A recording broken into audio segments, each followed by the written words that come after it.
Hello and welcome to another episode of Let's Talk Climate Change. It's a pleasure to have this episode in the trees, especially because we're with Padma Perez, who's come to us from the Philippines. And it's a very great pleasure to have you here with us, Padma. I'm happy to be here, Yeah. Harini.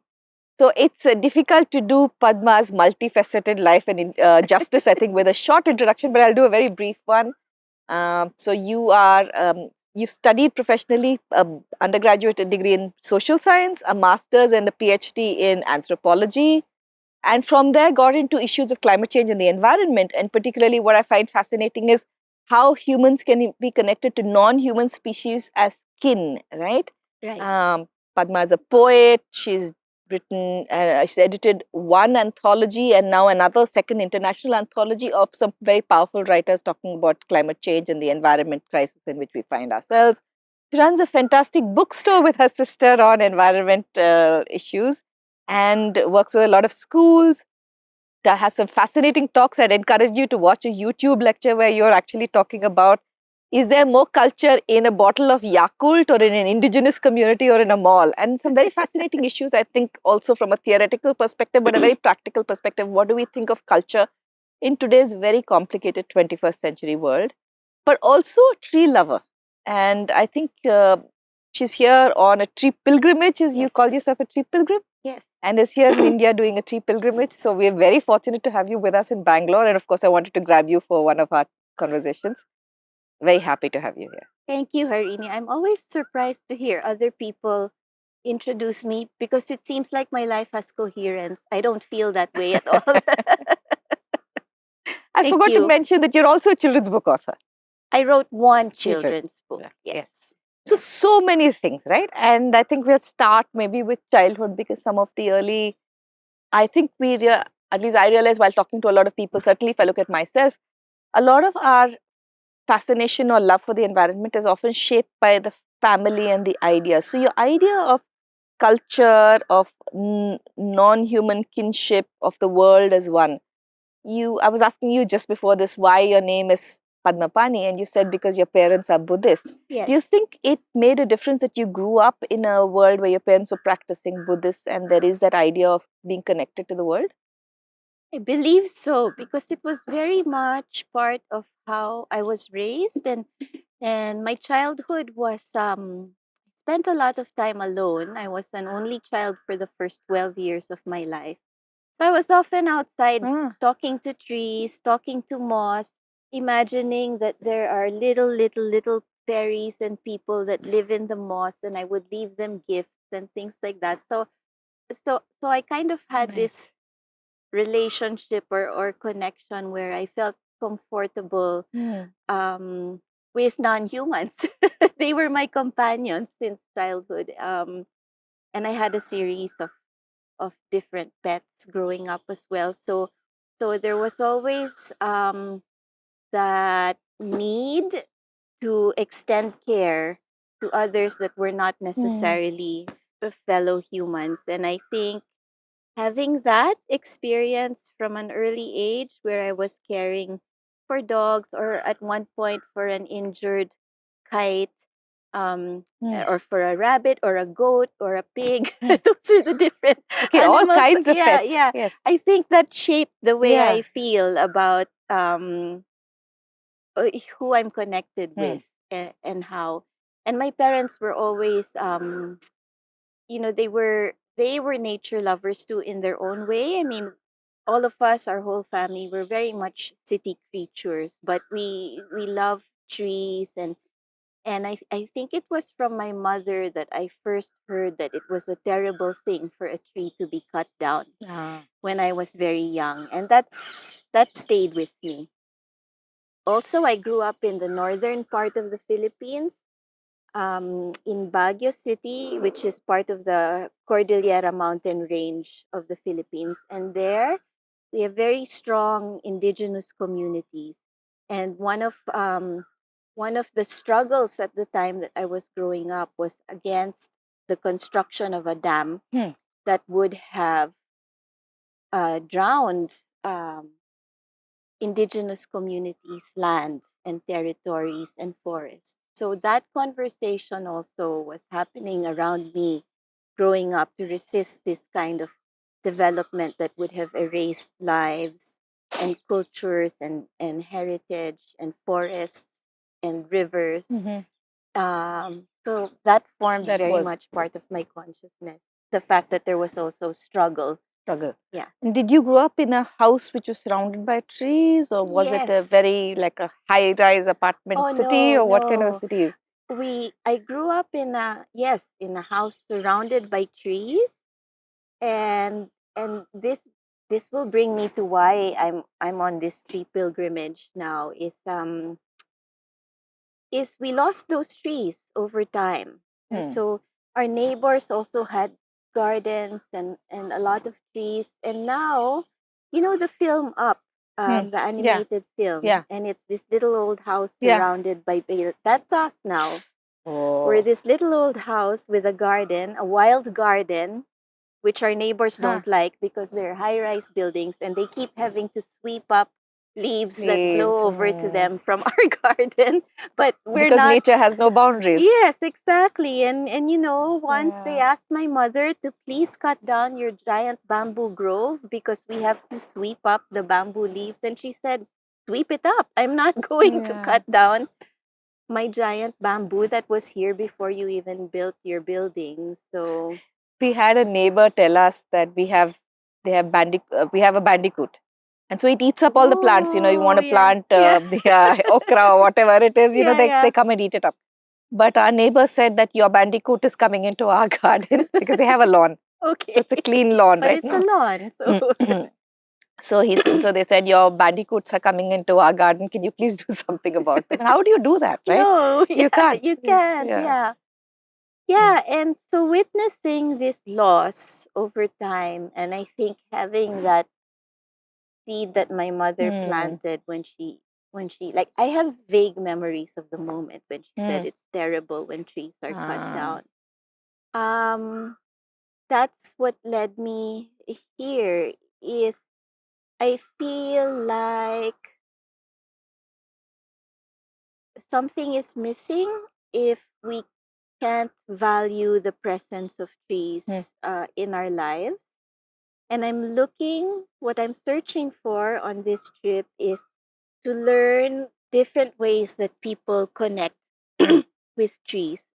So it started, okay, I know India has a long tradition of sacred trees. Mhm. It's connected to Buddhism and Hinduism. And I'm learning now that even in Islam, there's trees, certain trees are also held with deep, Deep, deep yes. regard and devotion. So I started by wanting to look at these traditions, um, which I had no exposure to back home.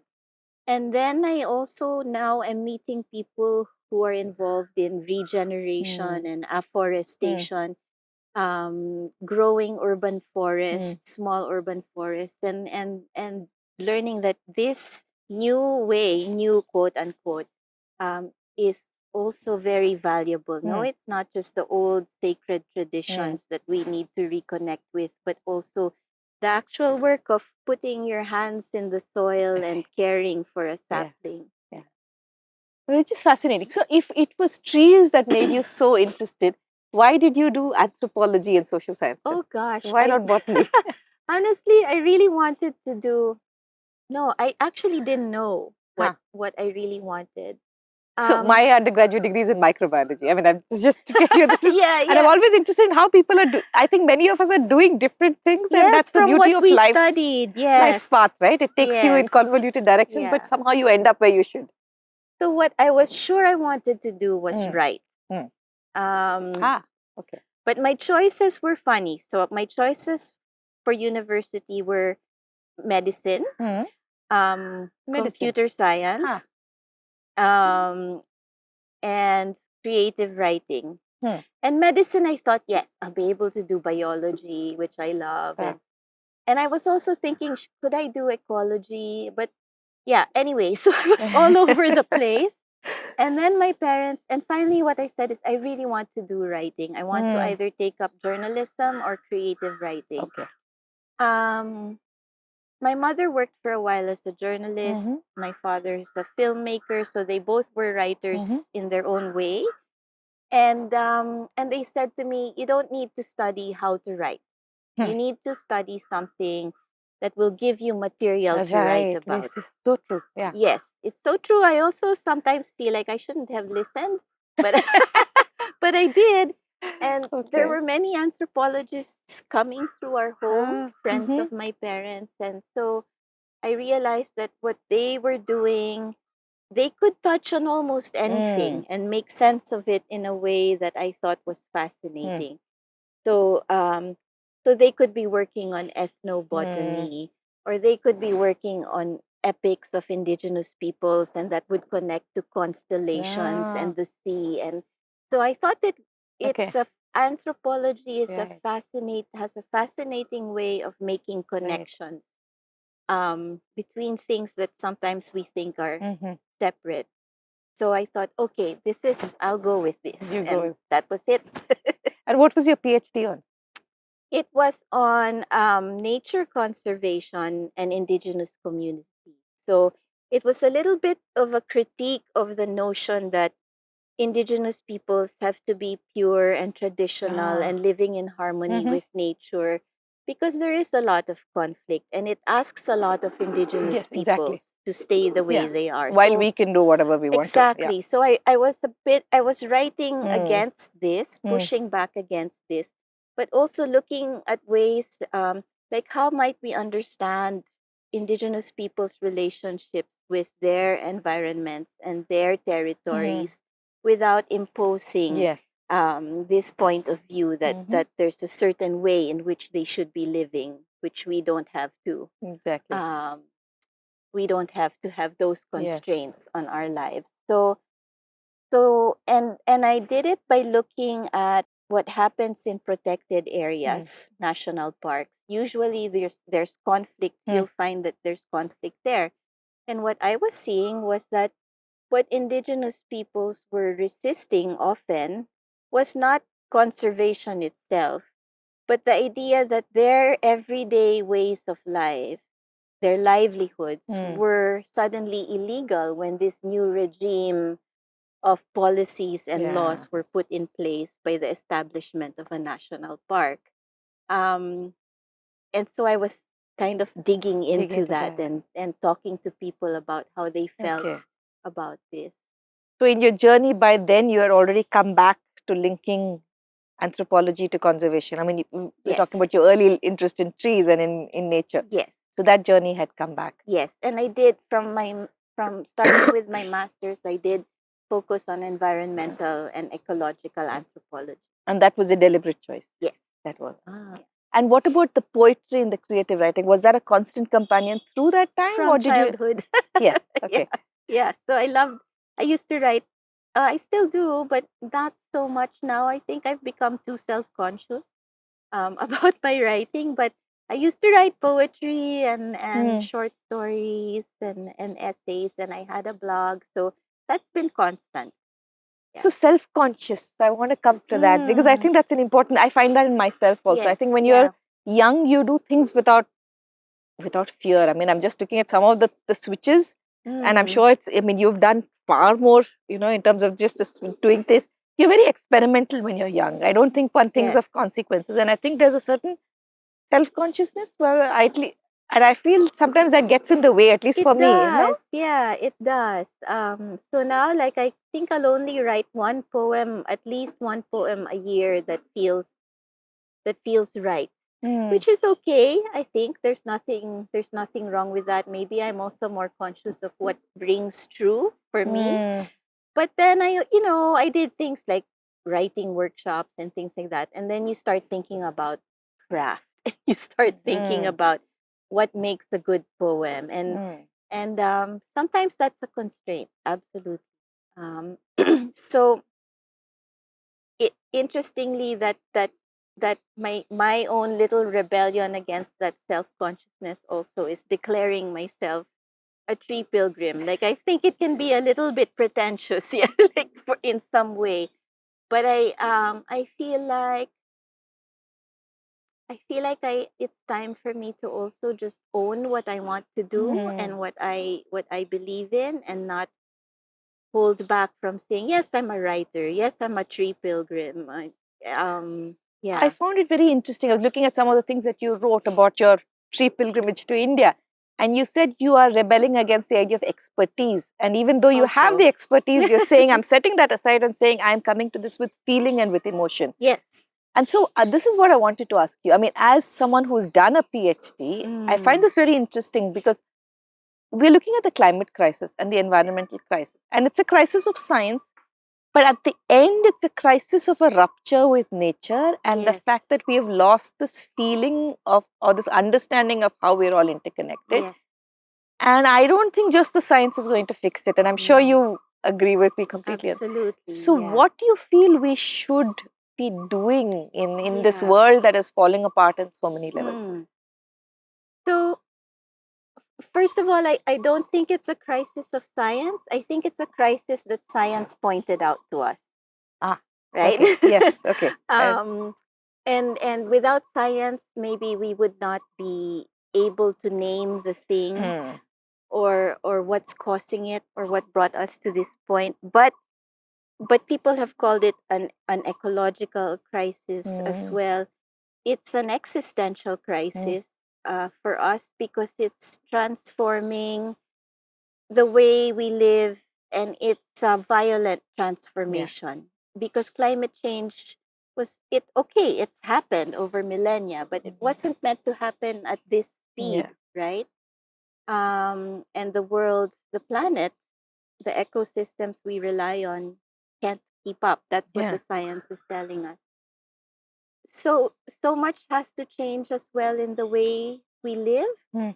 And often, like in my previous work on art and poetry for climate change, what we found was that the science and policy tends to make people feel that, okay, then this is a problem for scientists and policymakers and technologists to deal with if it's a technical problem.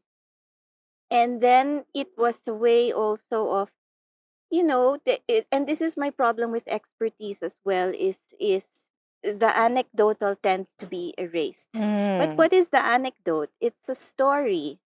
And what is the story? It's what makes us human, right?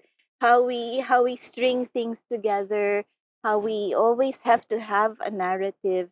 So stories are how we make meanings, how we make things meaningful to each other. So I feel like we need to, like for art and for poetry, it's a way for people to express the way they're experiencing climate change. Otherwise, climate change is this huge thing that we can't manage.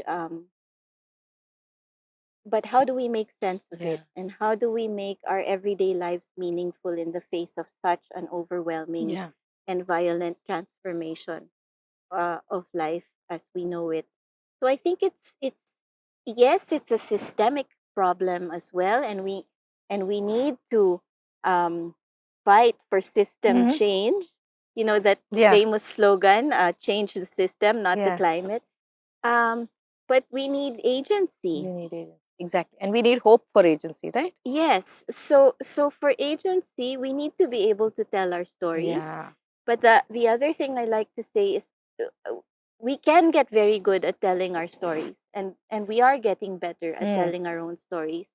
So next we need to get better at hearing the stories of others and tending to those stories with care. And how do we do that? That's a question I'm still exploring. Which is very fascinating. And that brings me to the bookstore that you run and then the anthologies. Can you describe a little bit about the bookstore and the two anthologies, and also what was, not just what they are as initiatives, but why you started both of these? Okay, they all kind of happened at the same time. So the bookshop, my sister and I love books. So that's the other thing. We grew up with books, and we had the good fortune to visit bookshops in different parts of the world, and each time was magical. And this is the sister who's 12 years younger than you? Yes, My sister is 11 years older than me, so I kind of... so you know what this and no one in between. relationship Yes, I do. like. I do. Yeah, it's quite special. Yes, it is. It is.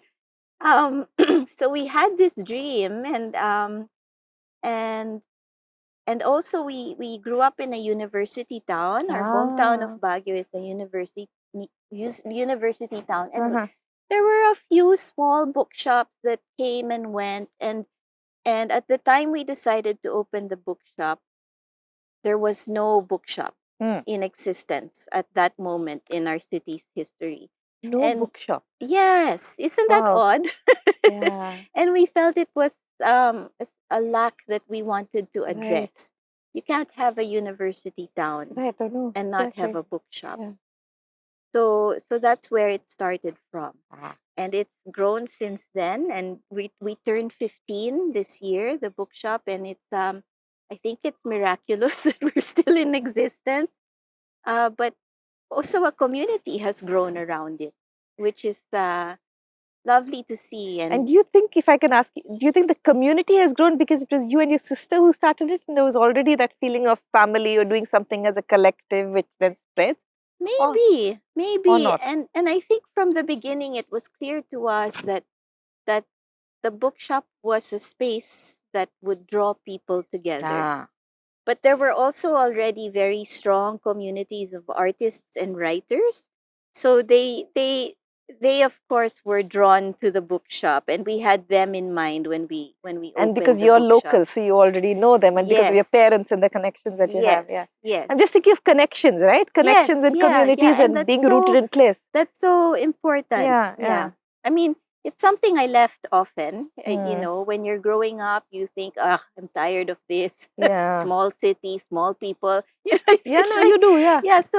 But I kept going back, and I think Mm. what kept bringing me back home to Mm. Baguio was also knowing that the people I love there shared my love for things like Right. trees and you know I was surrounded by people who would protest for trees. Ah. But where I am now is because we've lost those battles. Mm. We've lost battles to save trees in our city where we protested and went to court and things like that.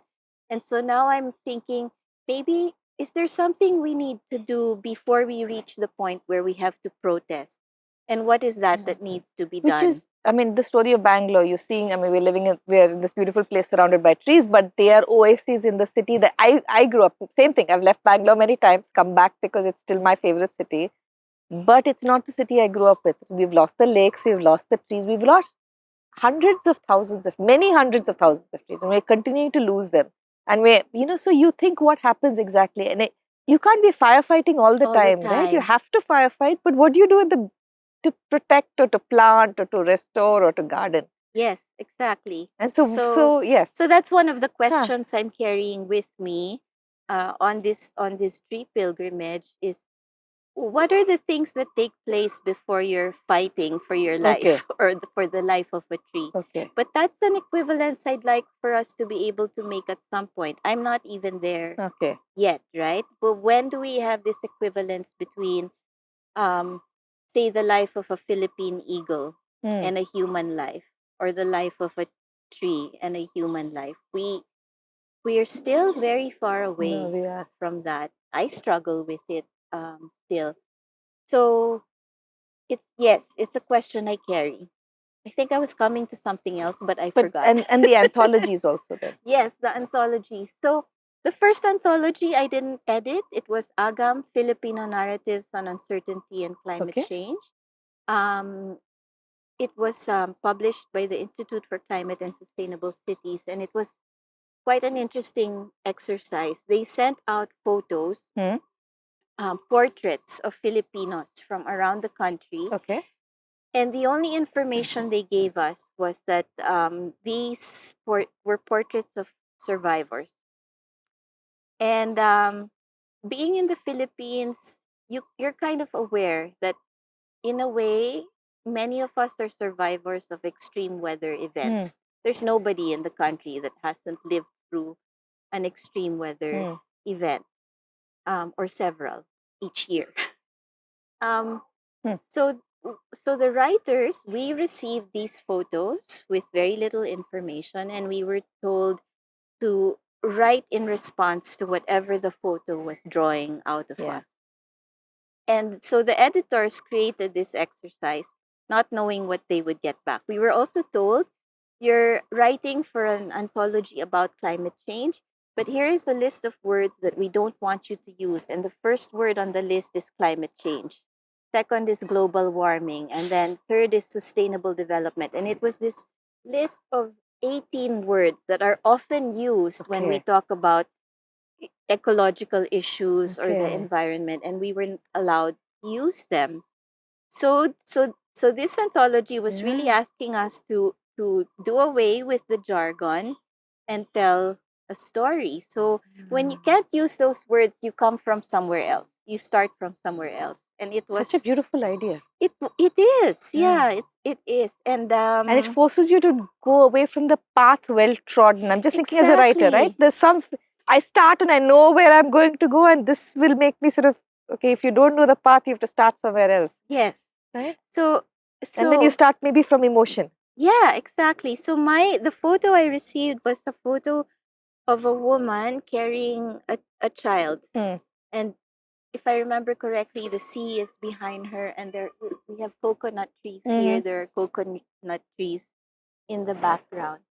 And so what came of that was a poem called Mothers Speak, and it's a poem for two voices, and one is a mother speaks to the mountain, and the other one is a mother speaks to the sea. And both these mothers have lost someone dear to them because of a storm and a landslide in the mountain, or because of a storm coming in from the sea. So both, which are realities that we were seeing all the time in the Philippines.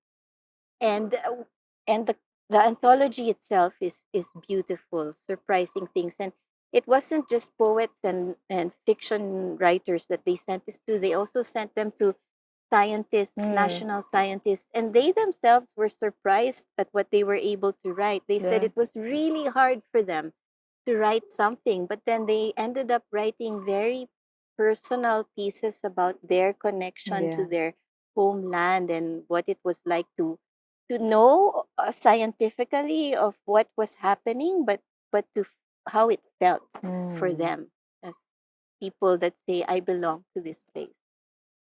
And then from that, the international anthology? Yes. So the international anthology followed on the success of the Filipino anthology. And and at that point, I was so in love with the work and the idea that I said, please, please let me work for this anthology. So it was another moment of stepping out of my comfort zone and asking for something. Which is something you like doing, I see. I mean, is that it?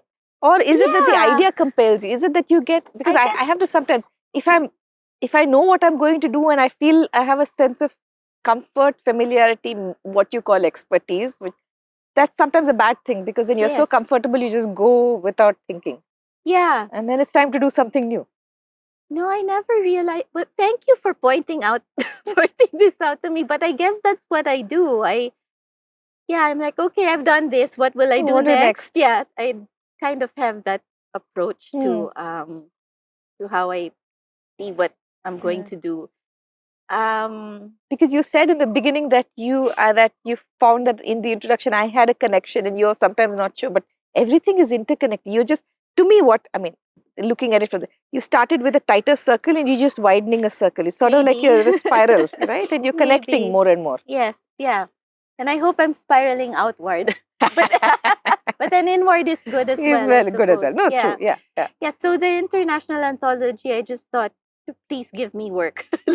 Please let me work on this. And and so by that time, I had become good friends with the publishers, and so they said, yes, of course, come in and join us. And I had a co-editor from South Africa and a co-editor from Colombia, so they were able to bring in photographers. We did the same thing. First, we asked for photos, and we said, a photo of a landscape or an environment with traces of the human in it. Okay. So we have that brought in all kinds of different things, and we made a selection. And then those photos were sent out to writers. And did it have to be paired? Like, I mean, from the same country or environment? No, we mixed it up. Okay. We mixed it up so that writers from Asia were receiving photos from maybe from Africa and Oh, wow. Latin America, and the other way So around. lovely. Yeah. So it was quite a mix. And again, we were surprised and amazed by what we received from writers. And the list, because we've been talking about climate change for so long, and the second book comes 10 years after the first one. So the list of words that were prohibited had grown to 32, if I remember correctly. And we said we took out words like eco warrior and all of these common words for that we've come up with for the moment we're in. And it's I'm quite proud of the anthology, and my dream for it now is for people to bring it into classroom and have discussions with people of all ages, students of all ages, on what the poems and the stories bring out of them as well. And one thing I say in my preface to the book is, you belong here too, in these pages.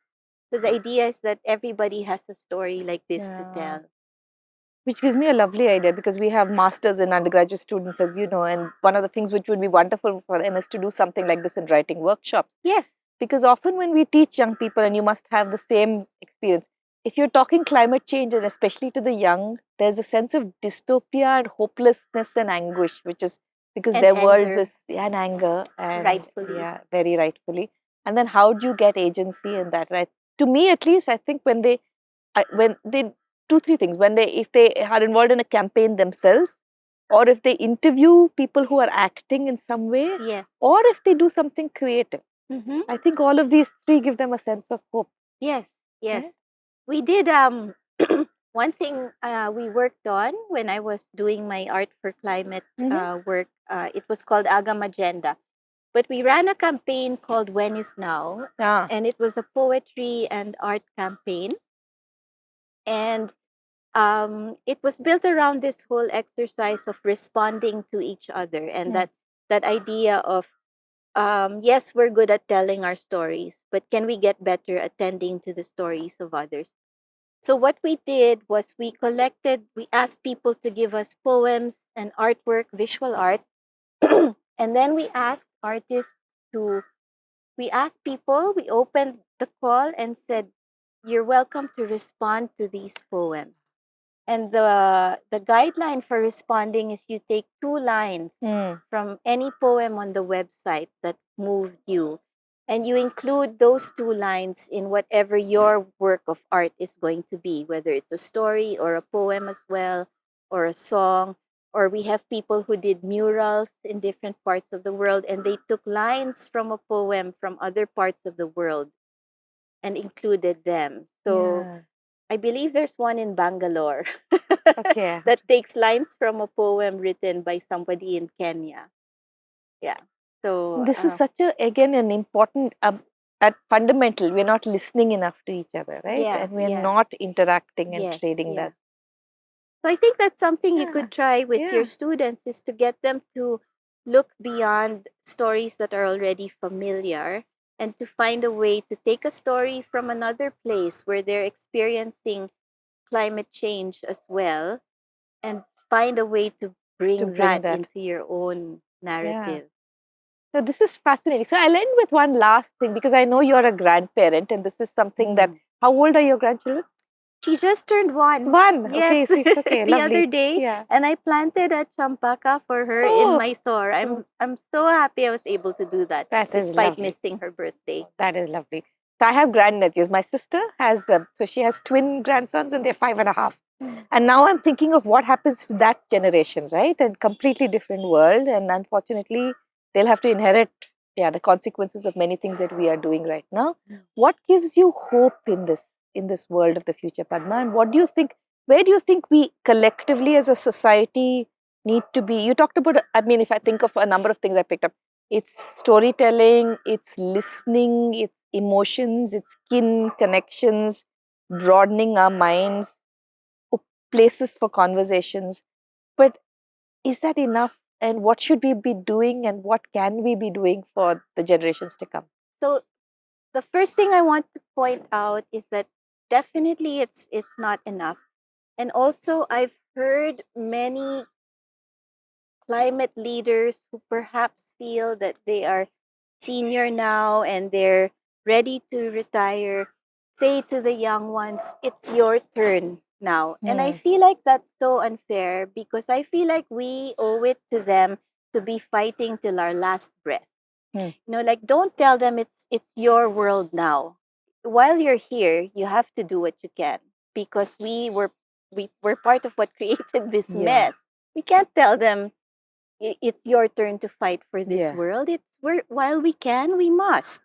So that's the first thing, and I think that's why you continue to teach, for example, and you continue to write because you know you have to do what you can while you can, right? But I also just want to, for whoever's listening, I do want to discourage saying it's the turn of the young people to fight for this world. Our turn is not yet done. Um, so that's one. And you said a key word really, which everybody is saying now, which is collective.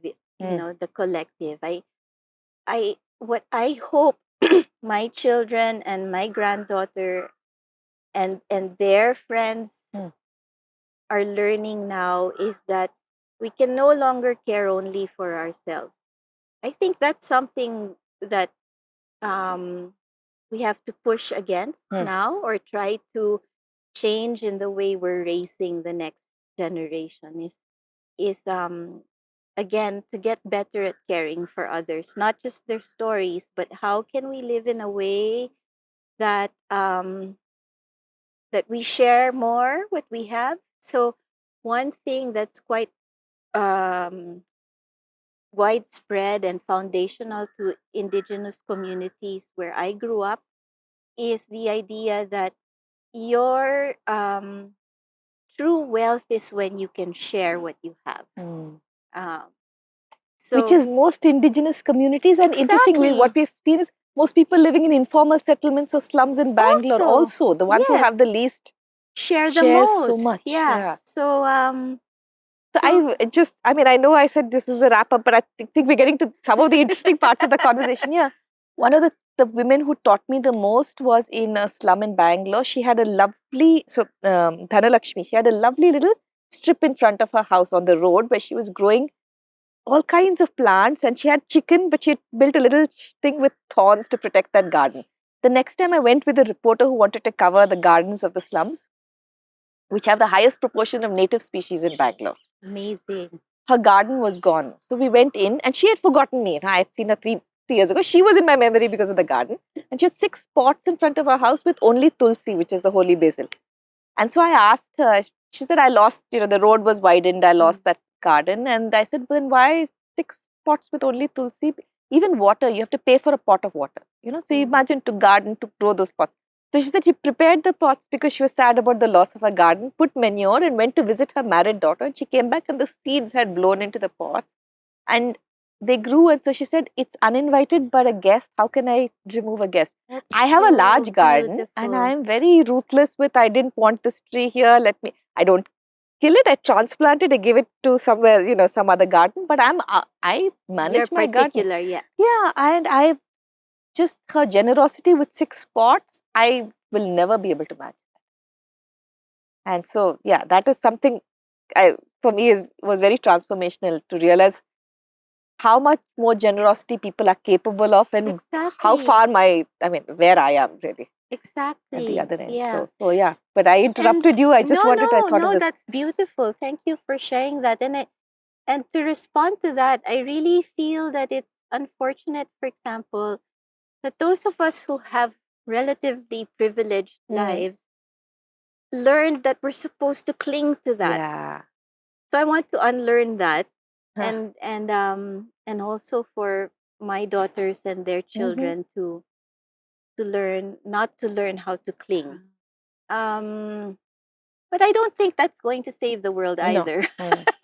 um, so it's an ongoing dilemma, and we all have to start from what we know Mm. and what we can do and what we believe in. So what I believe in is connecting with place, what's immediately around you. Of course, here I am traveling, but it's with the hope that I learn things that I can bring home and that will also change the way I relate to my place, Yeah. the place I call home.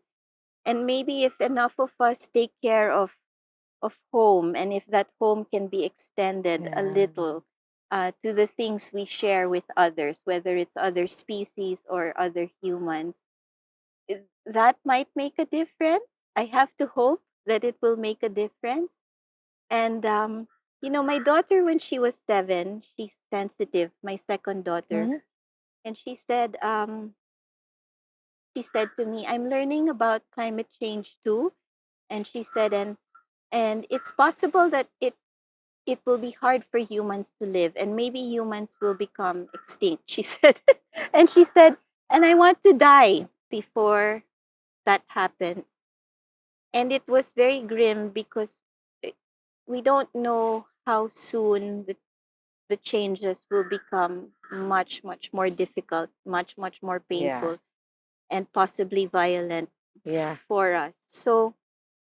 Um, so I was sharing this with a friend because I didn't know how to respond. Mm. And a dear friend said to me, "It's our failure if it's easier for a child to imagine the end Mm. of humanity than it is for a child to imagine a way to continue." Yeah. And so I think that's where my work lies, is in making it possible for my daughters and my grandchildren to imagine a way to continue that's still beautiful Yeah. and joyful. And hence the now the connections, the bookstore, the tree Yes, pilgrims, the yes, yes. gardening, the connections So with the nature. bookstore is very much a way of gathering people of different minds and different backgrounds together in a place that we can call ourselves a community, in a Right. way where we can call ourselves a community, no matter how fluid or Yeah. transient it might be. We come together for something there in Yeah. the bookshop. And then the trees will be a longer work that's slowly Yeah. growing. So I have one last, I mean, I know I said the last question was there, but this is really the last question. Your life has been this fascinating journey, right? You Thank started you. somewhere, you go. Thank And I you. think the more and more I talk to people working in climate change, a lot of people have journeys that are similarly. So I'm one convoluted is the wrong word, but you get what I mean. There's a windingness, Torturous. yeah, Tortuous, yeah. but also opening. In each place, it becomes a little wider. Something new adds, and the old stuff doesn't go away, right? But it adds. So, do you think it's serendipity, or do you think one needs to? There are a lot of young people listening to this, and I feel like sometimes today's world is so professional. You feel like you need this certification, this degree, this Yes. learning, this experience, Yes. that workshop, and then you go. Yeah. And your parents told you don't do creative writing, do Yeah. something that gives you life experiences. Yeah. So, do you feel it's life has serendipity, or do you feel one needs to be open to the meanings of life, or what would you say? Advice for young people is a very, I don't like No, advice, I think it's but both. what would you tell young people who how do they stay open to these life experiences? Well, there's something dangerous that I'm seeing happening, which is everybody is being told they need to fit into a box now. Huh. Even I don't know if you're experiencing that here, but faculty in university, Yeah, very much. if you're Yes. in anthropology, why are you reading Yes. non-anthropology Yes. books and using them as references? And I think it's this kind of Yeah. thinking that people should push back Pushback. against. And I Yeah. think that's something I was indirectly taught Huh. by my parents, is you push back against being put in a box all the time. Um, yeah, that's what I would say. And I think there were also times when I thought I didn't ask for this, but these things kind of just, these opportunities came. So there is an element of serendipity, but there is also a lot of questioning. Is this what I really want to do? Is this meaningful to me? Who else could this be meaningful to besides myself? Hmm. Um, so it's both. It's grabbing an opportunity when it comes, but it's also when you know you want something, looking for ways to make it possible. So something I always say is, you know, it takes work to free the imagination, and it takes work to expand the realm of possibility, not just for yourself but for For others. others. That's a wonderful place to stop on. So if I have to wind up and say three things I learned very much, always fight being put in a box. Okay, always not just look at the importance of storytelling, but listen to the stories of others and make space for the stories of others in your life. And I think that's the second important thing. And the third thing is never stop fighting till the day you die. Yes. Right? Yes. So three lovely messages about agency, much more I think in this wonderful conversation. Thank you so much, Thank Padma. you so much, It's Harini. It was been lovely. uh, I love every moment. fantastic. Thank you.